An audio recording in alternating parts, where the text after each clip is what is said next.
Like a Hellcat.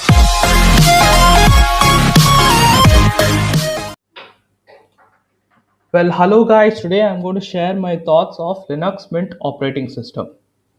Well, welcome to my channel, and I hope you subscribe to my channel and hit the bell icon.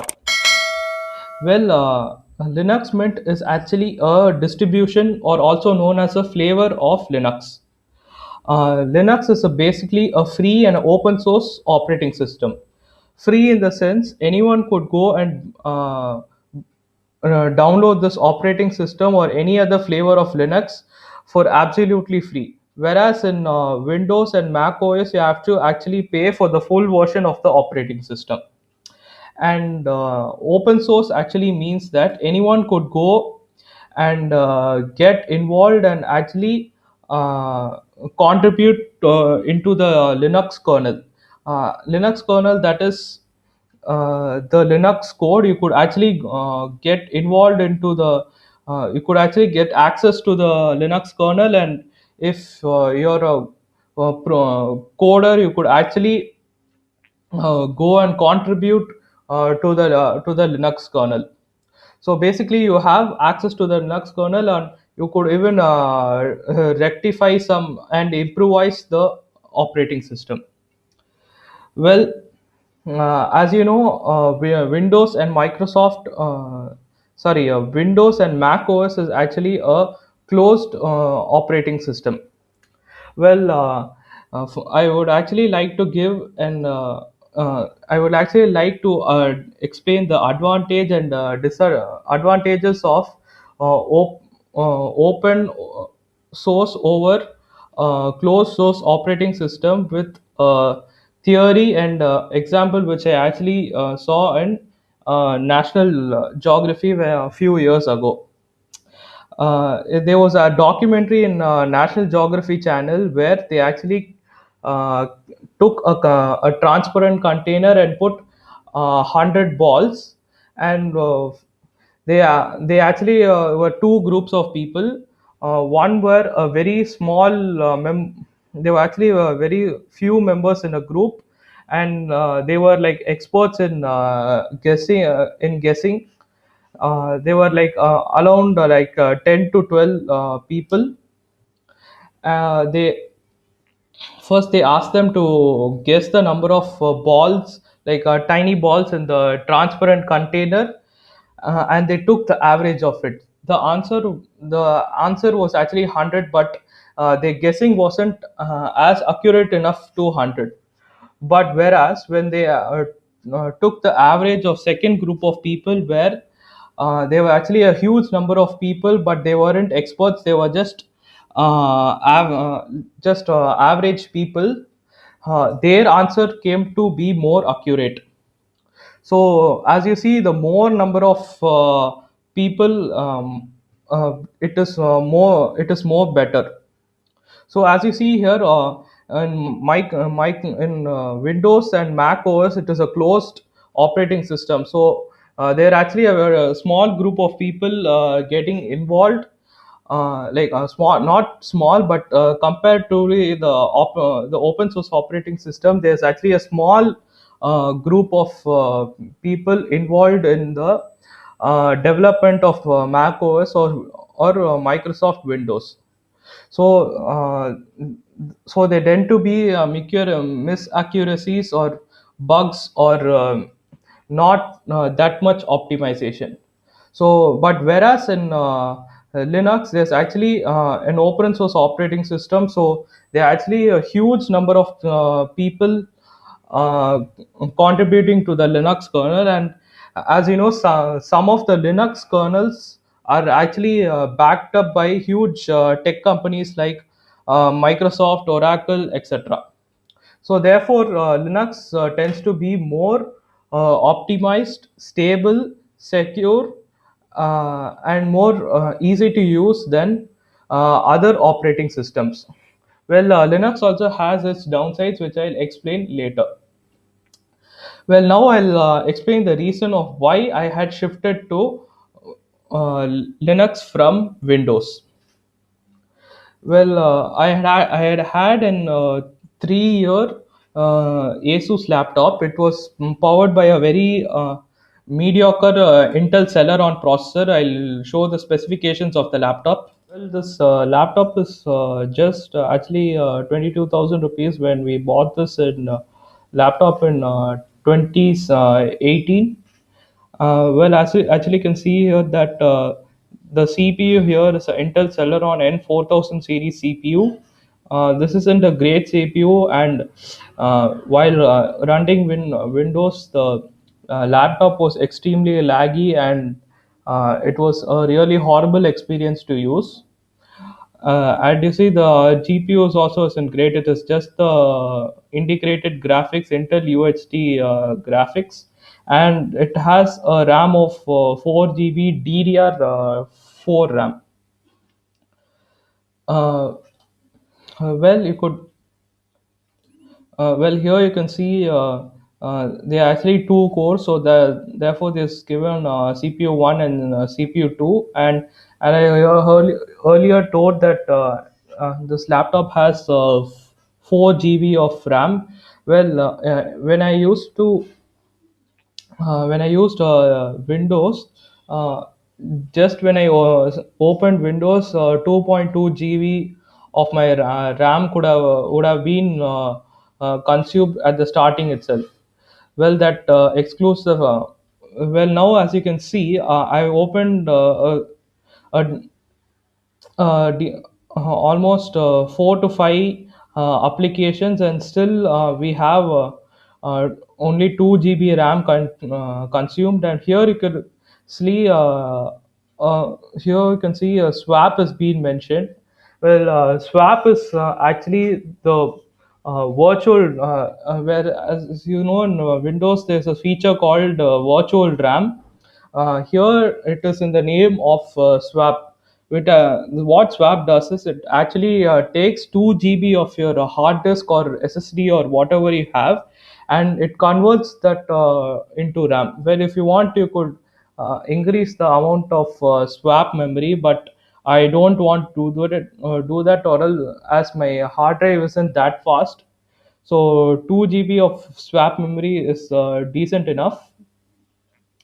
Well, I actually, as I earlier told, this is an Intel Celeron processor, and it has only two cores and two threads, so it is nothing fast or anything. Let us see the Geekbench 5 score. When this laptop was actually running in Windows, as you can see, the score, single score here is 391, and multi score here is 688. It isn't actually great, it is actually really bad. Well, let us see. I actually ran the same Geekbench 5 score. Well, Geekbench 5, what Geekbench 5 does is it actually evaluates the capability of the CPU, and in return gives the uh, potential or capability of this CPU in numbers. Well, when I actually ran the same Geekbench 5 score in uh, Linux Mint, I actually got a higher single and multi-core score. As you can see, the single score here is 472, and multi-score score here is 868. I actually got around 20% improvement in single core and multi-core score. Well, this is actually numbers here are actually they are just synthetic numbers. Well, how does this actually replicate in real life usage? Well, this actually replicates in real life usage more than 20%. I would actually call it as 200% more improvement in terms of real world usage. Initially, when I used to navigate through the UI or switch between apps, it would be really laggy in Windows. It would be so laggy that I was not even able to move my cursor. Sometimes it would actually take an eternity to go from here to here. But in Linux, as you can see, it is more optimized, and here we have to get only 50% of our CPU usage. In Windows, the CPU usage always used to be in 100%, but you can see there's only 50 percentage of CPU usage, and only half of our RAM consumed. Well, let us go and check how does YouTube in 720p 60 fps run.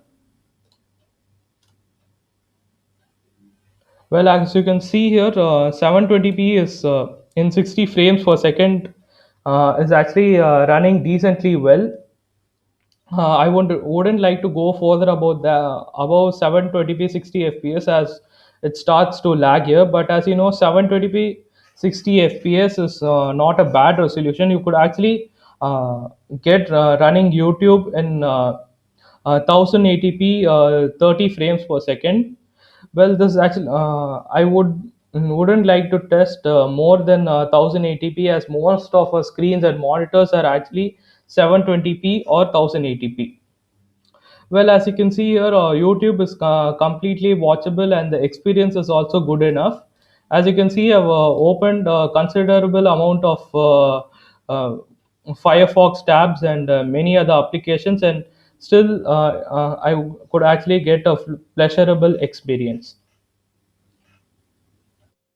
Well, let us have a very brief walkthrough of Linux Mint operating system. As you can see here, there is a Windows tab, which is actually very similar to Windows 10 and Windows 7. Uh, as you can see here, you could search for the apps, which is also similar to Windows 7. And we have the regular customization, such as if you go here and go into themes. Well, themes is actually loading, and this came up. You could actually customize the window borders here.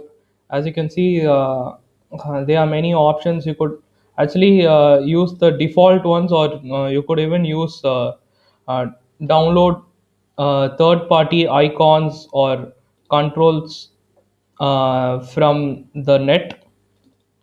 As you can see here, there are a lot of options and lot of different ways to customize your desktop. Well, these are actually basic uh, desktop customization. Well, as you can see here, this is well, the icons and the window borders here are actually not the default. I have customized it to my taste. Well, the default out of the box Windows looks actually I don't like the icons, and uh, the desktop it was actually looking really outdated. So I had done a few tweaking according to my according to my will. As you can see here, we could have access to the brightness. Here we could see the battery percentage, and you could get notifications, and you could toggle Bluetooth, etc. And as you can see here, you could even go and manually update if you want to. If you choose not to update, you could totally omit the update. And where, unlike Windows, where you have to actually restart the whole system for a new update, in Linux you could actually uh, keep updating, and you could as well as go and do other tasks simultaneously. As it is a live Linux kernel, it does not has the restarting for update problem which exists in Windows.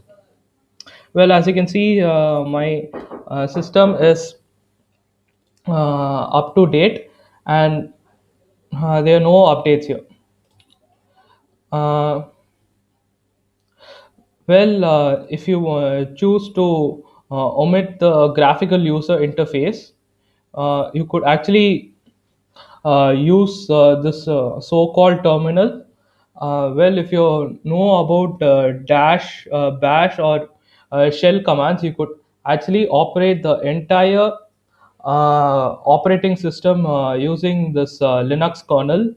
Well, they're actually uh, uh, mm, actually many you could actually even customize your operating system not only in look and feel, but also the entire features could be removed, tweaked, or added to the operating system using the Linux kernel. Well, I'm not a coder, so I don't use the terminal frequently. Well, if you want to learn about using the terminal, you could go into YouTube and YouTube, or go and browse the net and see for the commands of Linux kernel. Well, as you can see here, the default apps here are the default browser here is Firefox, and the file manager looks like this. It's somewhat similar to Mac OS,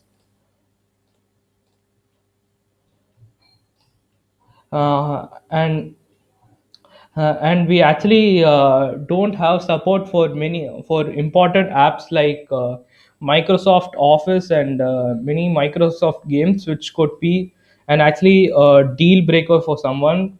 Well, there's actually an open source application alternative for Windows Office, which is known as LibreOffice. They're actually very similar to Microsoft Office, Excel, WordPad, etc. I actually do some basic task using LibreOffice, and it is actually perfectly fine for me. Well, it actually sometimes even looks like a clone of Microsoft Office. Well, as you can wait, let me open my video script of Libra, the WordPad clone or whatever. I don't know the name of it.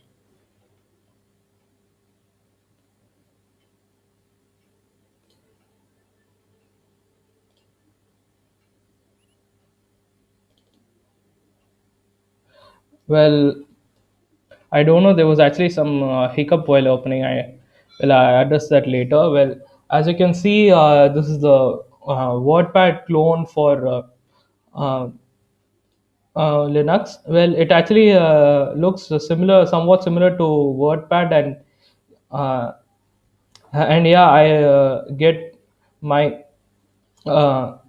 This is actually more than enough for me, and yeah, this is not buggy, and it works perfectly well. And for the other apps like especially many games, you don't have native support in Linux. Well, there are few games, but they're not uh, really good games, and um, famous games which are found in Windows. We could actually technically run Windows apps in Linux using a compatibility layer known as Wine. Well, as you can see here,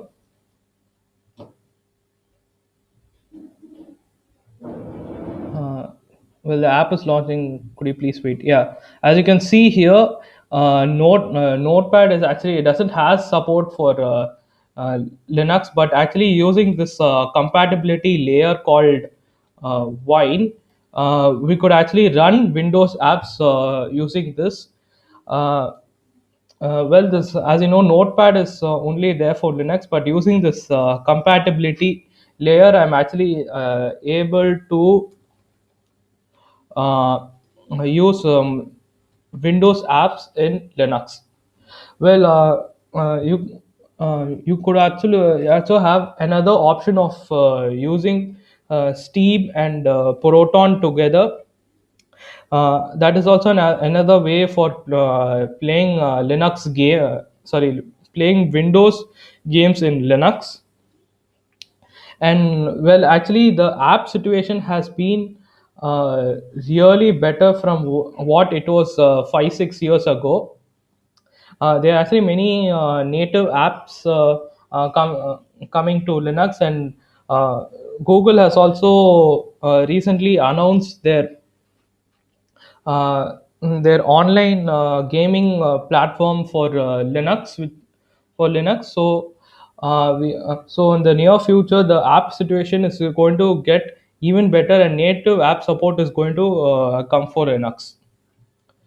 Well, I forgot to mention that the default browser here is Firefox. You don't get the default browser as Windows, or sorry, Google Chrome. If you want, you could actually download it, so that's not a problem. Well, Firefox is actually enough for. It's actually good enough.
Pros of using Linux operating system. It increases the performance of the CPU by 20%. Especially if you have a lower spec PC, you could feel the difference very well. It is more stable than Windows, and it is also more secure than Windows. And as Linux is actually a live kernel, you could actually go and do the update, or totally omit the update if you want. Where while the update is going on, you don't actually have to restart your laptop or PC, so you could just continue doing with your work. And also there's tons and tons of customization in Linux. You could not only just change the look and feel of Linux, but you could actually change the whole operating system as such. And it is a free operating system, unlike Mac and Windows, and it is also better for coding, especially in Python, Java, C++, etc. And unlike Windows, it is not bloated, and it does not has any form of ads. Cons of Linux operating system. The first major con is that it does not has support for important apps like Microsoft Office and many other Adobe apps such as Adobe Photoshop, Adobe Premiere Pro, etc. This could be a deal breaker for office goers and creative professionals. And the second con is that it does not has touchpad gestures. For example, in Mac we have to three fingers. We have the three finger swipe to navigate between apps, but we have only two finger scrolling in Linux. And the third major con is that Linux lacks driver support, especially in NVIDIA. Most of the NVIDIA graphics card does not have any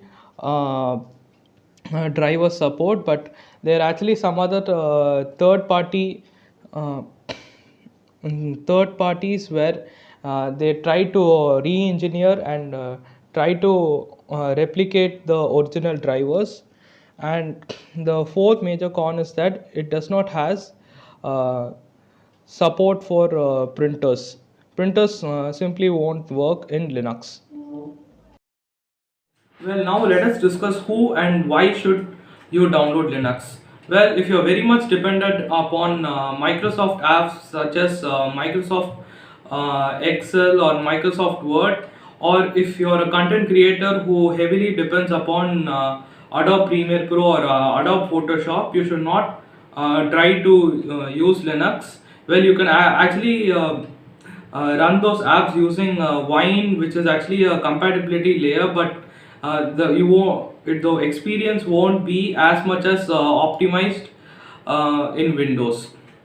So, if you're a avid Microsoft Office user or Adobe application user, you could try to avoid downloading Linux. Well, who should actually download Linux? Well, those who have a laptop which is lying around for no use for around more than 6 to 7 years, who are actually willing to be experimental, could actually try and downloading Linux. Well, for laptops, there are actually tons and tons of distribution of Linux. Well, if you want a very stable experience, you should go to Ubuntu. Well, there are many types of Ubuntu, like Ubuntu, and there are actually many types of Ubuntu. Well, if you want a slightly Windows-like experience, you could actually try Linux Mint. Well, you have to like change few icons and the background, or and it would be perfectly fine. Well, if you want a Mac-like user interface in your PC or a laptop, you could actually try Elementary OS. It is very much similar to Mac OS, and it is also decently optimized. Well, if you have a very weak CPU, and if you have a RAM which is below 1 or 2 GB RAM, I suggest you to go with Bionic Pup OS. It is a really well optimized OS for very low spec laptops and PCs.